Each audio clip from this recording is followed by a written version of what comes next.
বাংলাদেশ জাতীয়তাবাদী দল কুষ্টিয়া সদর উপজেলা কর্তৃক আয়োজিত আজকের এই নির্বাচনী সভায় সম্মানিত সভাপতি প্রধান অতিথি হিসেবে আমাদের মধ্যে উপস্থিত আছেন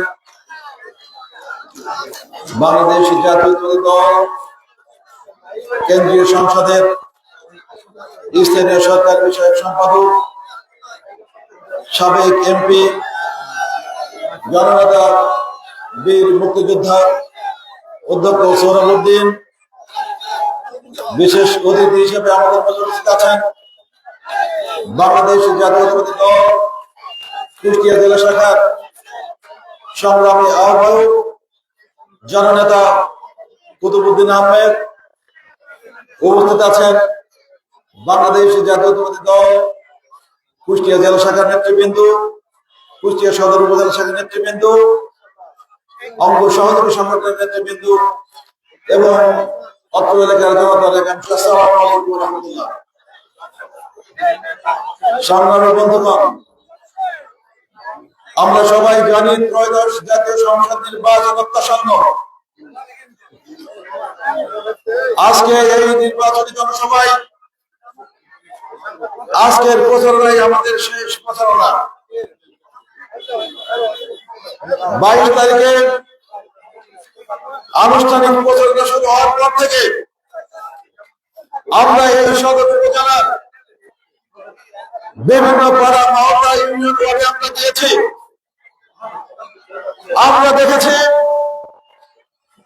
জনগণের উন্মুক্ততা বিগত তিনটি নির্বাচনে তারা ভোট দিতে পারে নাই, যার কারণে এই কুষ্টিয়া এলাকার মানুষ স্বতঃস্ফূর্ত ভাবে তারা এবার ভোট দিতে চায়।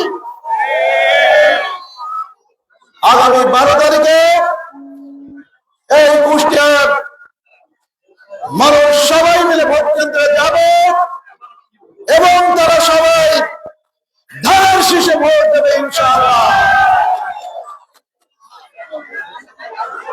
আমরা জানি ধানের শীষ এবার শুধুমাত্র বাংলাদেশ জাতীয়তাবাদী দলের প্রতীক বা মার্কা নয়, ধানের শীষ এবার পরিণত হয়েছে এদেশের স্বাধীনতা, সার্বভৌমত্ব, ঐক্য, সংহতি এবং অখণ্ডতার প্রতীক।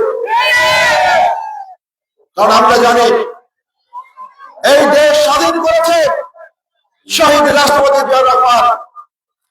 এই দেশে বহুদলীয় গণতন্ত্র প্রবর্তন করেছে শহীদ রাষ্ট্রপতি জিয়াউর রহমান।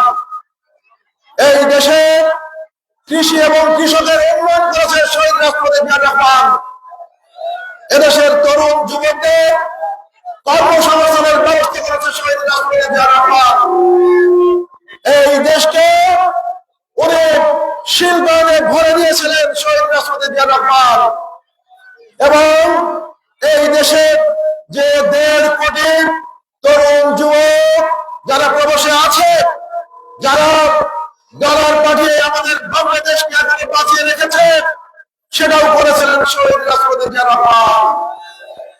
কিন্তু আপনারা জানেন এত কিছুর পরেও এই বাংলাদেশে যারা এদেশের স্বাধীনতা, সার্বভৌমত্ব সেদিন বিশ্বাস করে নাই, যারা এদেশে লক্ষ লক্ষ মানুষকে যারা হত্যা করেছিল, শহীদ করেছিল, তাদেরকে যারা সেদিন সাহায্য করেছিল, সহযোগিতা করেছিল, যারা আমাদের লক্ষ লক্ষ মা বোনের ইজ্জত ছিনিমিনি করেছিল, তাদেরকে যারা সহযোগিতা করেছিল, তারা আজকে এসেছে আমাদের সঙ্গে ভোট চাইতে।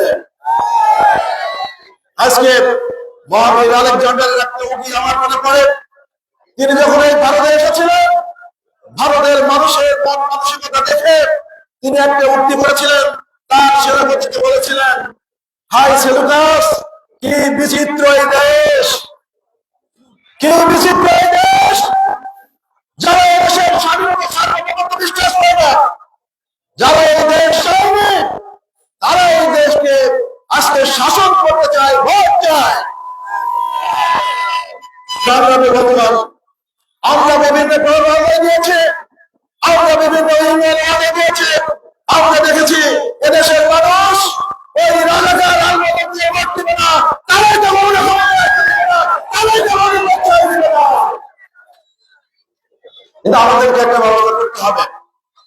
তারা যে ভোট পাবে না, তাদের ভোটের হিসাব নিকাশ তারা বুঝে গেছে। এই জন্য কয়েকদিন আগে একটা পত্রিকা দেখলাম, তারা নাকি 1.5 কোটি বোরখা কিনেছে। তারা আমাদের মা বোনদের বোরখা পরিয়ে বোরখা কিনেছে, তারা সব ভোট দিয়ে তারা ইলেকশন বই করে পার হতে চায়। তাই আমি আপনাদেরকে বলতে চাই, আমাদের যে সমস্ত ভাই বোনরা যারা নির্বাচনী এজেন্ট হিসেবে দায়িত্ব পালন করবেন, আপনাদেরকে সতর্ক ভূমিকা রাখতে হবে, যাতে এই দুষ্ট চক্র, এই রাজাকার আলবদর যাতে জাল ভোট দিয়ে নির্বাচনকে প্রশ্নবিদ্ধ করতে না পারে। আর একটা জিনিস আপনাদের খেয়াল রাখতে হবে, আমি মাঝে মাঝে এই কথাটা বলেছি, নির্বাচনে সাধারণত 70% ভোট পড়ে। আমি আজকে ফেসবুকে এবং হোয়াটসঅ্যাপ গ্রুপে একটা স্ট্যাটাস দিয়েছি যে 70% ভোট পড়ে, এবং এইখানে দেখা যায় এখানে সব দলের লোকে ভোট দেয়, আমাদের লোকে ভোট দেয়, অন্য লোকে ভোট দেয়। কিন্তু জামাতের যদি কোনো প্রার্থী থাকে তাহলে কিন্তু তাদের কোনো ভোট বাকি থাকে না। তার মানে 70% ভোট পোল হয়, আর যে 30% পোল হয় না, সেই ভোটের মধ্যে কিন্তু জামাতের কোনো লোকের ভোট থাকে না, ঠিক কিনা? সেখানে ভোট থাকে কাদের? সেখানে ভোট বাকি থাকে আমাদের দলের এবং জামাত ছাড়া অন্য যারা আছে তাদের ভোট। এর অর্থ হচ্ছে এই 70% এর পরে যে 30% বাকি থাকে, এই ভোট আমরা যত বেশি পোল করাতে পারবো, আমাদের ভোটের পার্সেন্টেজ এবং আমাদের জয়ের ব্যবধান ততই বাড়বে। তাই আপনারা একটা জিনিস খেয়াল রাখবেন, কোন ভোটের যেন ভোট কেন্দ্রে যাওয়া থেকে বিরত না থাকে। আমরা সিদ্ধান্ত নিয়েছি, আমরা ভোট কেন্দ্রের ব্যক্তিকে কমিটি করেছে, তাদেরকে আমরা 3 ভাগে ভাগ করব। প্রথম গ্রুপ হবে, তারা শুধু ভোটারদেরকে ভোট কেন্দ্রে নিয়ে আসায় ব্যস্ত থাকবে, সারাদিন শুধু এই কাজ করবে। সকালে ভোট দিয়ে তারা সকাল থেকে তারা বাড়ি বাড়ি গিয়ে ভোটারদেরকে নিয়ে আসবে, এবং এটা সবচেয়ে গুরুত্বপূর্ণ কাজ। আপনি যত বেশি ভোটার ভোট কেন্দ্রে আসতে পারবেন, আপনি মনে করবেন ধানের শীষ তত বেশি ব্যবধানে জিততে পারবেন। আর 2টা গ্রুপ থাকবে, একটা থাকবে পোলিং এজেন্ট, তারা তো ভিতরে কাজ করবে, আর একটা থাকবে সার্বিক নিরাপত্তা এবং শৃঙ্খলার দায়িত্বে, যাতে ভোট কেন্দ্রে ওই দুষ্ট চক্র, ওই রাজাকার আলবদর কোন বিশৃঙ্খলা তৈরি করতে না পারে। সংগ্রামী বন্ধুগণ, আপনারা জানেন আমাদের নেতা দেশনায়ক জনাব তারেক রহমান ইতিমধ্যে এই দেশকে বিনির্মাণের জন্য 31 দফা রাষ্ট্রীয় কাঠামো মেরামতের কর্মসূচি ঘোষণা করেছেন, এবং বিগত কয়েকদিন আগে উনি একটা নির্বাচনী ইশতেহারও দিয়েছেন কেন্দ্রীয় ভাবে। এটার আলোকে আমরা যারা কুষ্টিয়ায় রাজনীতি করি, আমরা যারা বাংলাদেশ জাতীয় দলের কর্মী, আমরা গতকাল একটা নির্বাচনী ইশতেহার দিয়েছি। আমরা সেখানে বলেছি, আমরা যদি জনগণের সমর্থন নিয়ে এই দেশ পরিচালনা করার সুযোগ পাই, তাহলে কুষ্টিয়া এলাকায় আমরা কি কি উন্নয়ন করবো তার একটা বিস্তারিত ইশতেহার আমরা জনগণের সামনে উপস্থাপন করেছি। আমরা সেখানে বলেছি, আমাদের কেন্দ্রীয় ইশতেহারের সাথে সাথে আমরা এই কুষ্টিয়া এলাকায় আমরা আমাদের অবকাঠামোর ব্যাপক উন্নয়ন আমরা করব। আমরা কুষ্টিয়া রেলবাড়ি, কুষ্টিয়া চুয়াডাঙ্গা এবং কুষ্টিয়া মেহেরপুর রাস্তাকে আমরা 4 লেনে উন্নীত করবো ইনশাআল্লাহ। আমাদের এই কুষ্টিয়া এলাকার তরুণ ছাত্রদের কারিগরি শিক্ষার জন্য আমরা কুষ্টিয়া এলাকায় একটা প্রযুক্তি বিশ্ববিদ্যালয় স্থাপন করবো ইনশাআল্লাহ।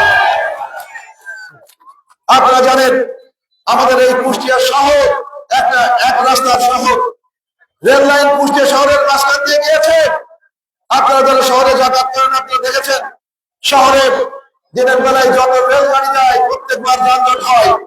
এই জন্য আমরা বলেছি, আমরা যদি দেশ পরিচালনা করার সুযোগ পাই, তাহলে কুষ্টিয়া শহরের মাঝখান দিয়ে যে রেল লাইন আছে সেটাকে আমরা রিলোকেট করে আমরা চোরহাট গোবিন্দপুর গেট এই অ্যালাইনমেন্টে নিয়ে যে কুষ্টিয়া শহরের মাঝখানে আর একটা সুপরিসর রাস্তা আমরা সৃষ্টি করবো, যাতে কুষ্টিয়া শহর সুন্দর সুপরিসর হয় এবং কোন যানজট কুষ্টিয়া শহরে আর কখনো সৃষ্টি না হয়।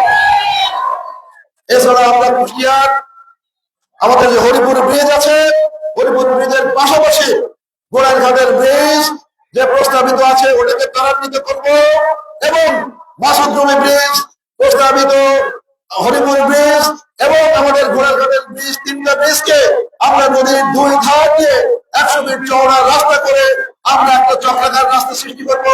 এর ফলে আমাদের কুষ্টিয়া শহর আরো বড় হবে এবং নদীর ওই পারে হরিপুরে নতুন শহর সৃষ্টি হওয়ার সুন্দর সুযোগ সৃষ্টি হবে ইনশাআল্লাহ।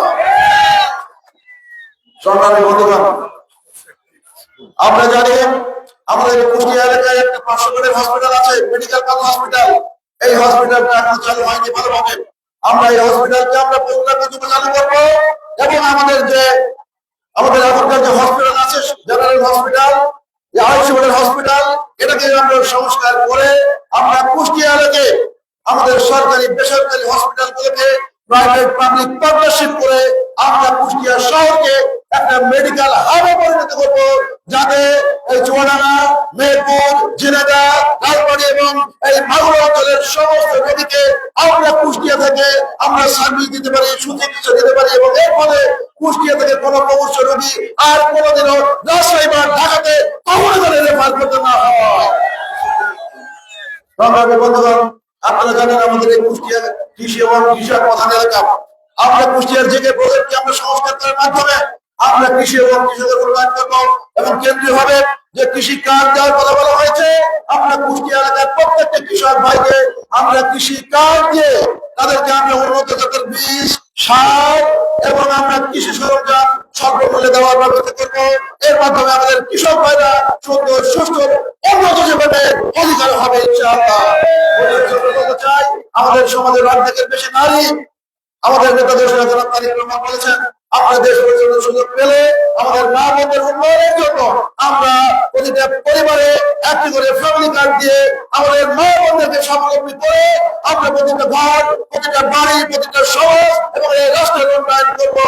বিশেষ আমরা বলতে চাই আমরা এই দেশের প্রত্যেকটা সেক্টরকে উন্নয়ন করে শহীদ রাষ্ট্রপতি জিয়া রহমান এবং দেশনেত্রী বেগম খালেদা জিয়া যে উন্নয়নের ধারা সূচনা করেছে, আমরা আগামী 12 তারিখে ধানের শীষে ভোট দিয়ে আমাদের নেতা তারেক রহমানের হাতকে শক্তিশালী করে আমরা শহীদ রাষ্ট্রপতি জিয়া রহমান এবং দেশনেত্রী বেগম খালেদা জিয়ার অবশিষ্ট কাজ আমাদের নেতা দেশনায়ক জনাব তারেক রহমানের হাত দিয়ে আমরা সম্পন্ন করে এই বাংলাদেশকে আমরা বিশ্ব সভায় সম্মানের আসনে অধিষ্ঠিত করব। এই আশাবাদ ব্যক্ত করে আমরা ধানের শীষে ভোট চেয়ে আমার বক্তব্য শেষ করছি। বাংলাদেশ জিন্দাবাদ, বাংলাদেশ জাতীয়তাবাদী দল জিন্দাবাদ।